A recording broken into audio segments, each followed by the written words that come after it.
खरमास के महीने में शुभ कार्य नहीं किए जाते हैं। क्यों नहीं किए जाते हैं? खरमास के महीने में क्या खास है और क्या करने से हमें बचना चाहिए? इस साल का दूसरा खरमास का महीना कब से प्रारंभ हो रहा है, कब तक रहेगा? वीडियो में अंत तक ज़रूर बने रहिए। आपके सभी प्रश्नों के उत्तर इस वीडियो में आपको मिल जाएंगे। ज्योतिष शास्त्र के अनुसार जब सूर्य धनु और मीन राशि में प्रवेश करता है तो वर्ष में 2 बार खरमास का महीना लगता है। इस बार रविवार की रात यानी 15 दिसंबर 2024 को रात्रि 10:19 पर धनु राशि में सूर्य गोचर से खरमास का महीना शुरू हो जाएगा। मकर संक्रांति के बाद ही शुभ कार्यों का दोबारा आरंभ होगा और खरमास की समाप्ति होगी।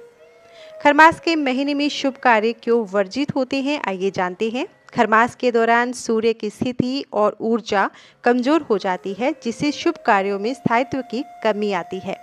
वैदिक शास्त्रों के अनुसार सूर्य को ऊर्जा, प्रकाश, आत्मा, शक्ति और ग्रहों का राजा माना गया है।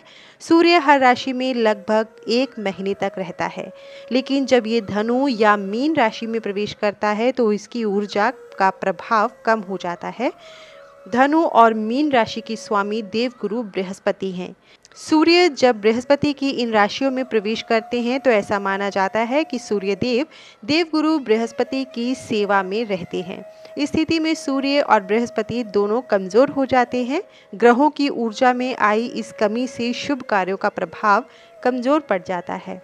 शुभ और मांगलिक कार्यों में सूर्य का बहुत महत्व है। ज्योतिष शास्त्र के अनुसार शुभ और मांगलिक कार्य जैसे विवाह, गृह प्रवेश, यज्ञोपवीत संस्कार आदि में सूर्य और गुरु का बलवान होना अत्यंत जरूरी है। जब सूर्य और गुरु ग्रह कमजोर होते हैं तो इन कार्यों में स्थायित्व और सकारात्मक परिणामों की संभावना घट जाती है। यही कारण है कि खरमास के दौरान शुभ कार्य वर्जित माने गए हैं। धार्मिक मान्यता और खरमास का महत्व जान लेते हैं। खरमास को आध्यात्मिक साधना और आत्म चिंतन का समय माना गया है। इस दौरान पूजा पाठ, ध्यान, दान पुण्य और भजन कीर्तन से जीवन में सकारात्मकता और शांति आती है। ध्यान रखें कि खरमास में शुभ कार्य भले ही वर्जित हो, लेकिन इस समय भगवान की आराधना और आध्यात्मिक उन्नति के लिए इस समय को बहुत शुभ माना गया है। मकर संक्रांति के बाद जब सूर्य अपनी ऊर्जा फिर से प्राप्त कर लेते हैं तो शुभ कार्यों का दौर एक बार फिर शुरू हो जाता है। खरमास के महीने में श्री राम कथा, भागवत कथा, शिव पुराण कथा का पाठ आप रोज कर सकते हैं। कोई भी एक धार्मिक ग्रंथ का पाठ आप रोज करें। कोशिश करें कि इस एक खरमास महीने के अंदर किसी भी एक धार्मिक ग्रंथ का पाठ आप पूरा कर लें। अगर आप पाठ नहीं कर पा रहे हैं तो आप श्रवण भी कर सकते हैं। हमारे चैनल में शिव पुराण की कथा पहले से ही अपलोडेड है, आप उसे सुन सकते हैं। वो कथा 30 दिन की ही है, 30 दिन में ही समाप्त होगी, तो आप डेली का एक अध्याय सुन सकते हैं। इस पूरे खरमास के महीने में आप वो कथा का श्रवण समाप्त कर लेंगे। वीडियो का लिंक हम डिस्क्रिप्शन बॉक्स में दे देंगे, आप वहां से जाकर कथा का श्रवण प्रारंभ कर सकते हैं।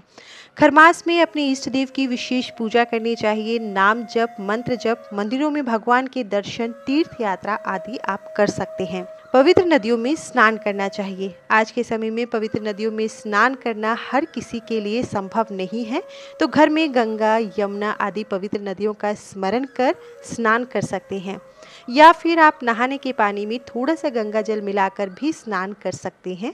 इस दौरान जरूरतमंद लोगों, साधु संतों और दुखियों की सेवा करनी चाहिए। खरमास में दान का बड़ा महत्व है, साथ ही श्राद्ध और मंत्र जप का भी विधान है।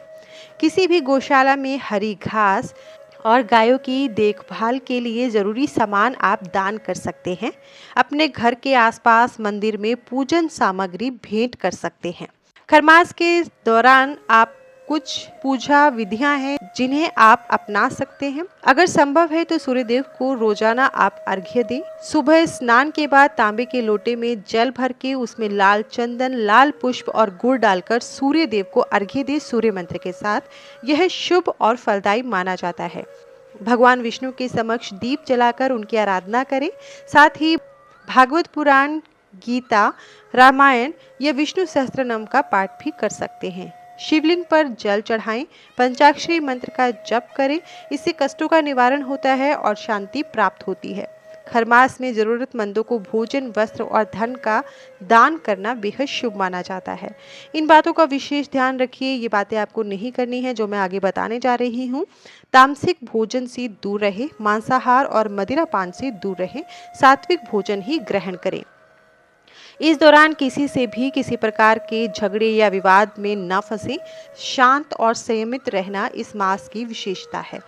विवाह, गृह प्रवेश, भूमि पूजन जैसे शुभ कार्य इस समय निषेध होते हैं, ये आपको पता है।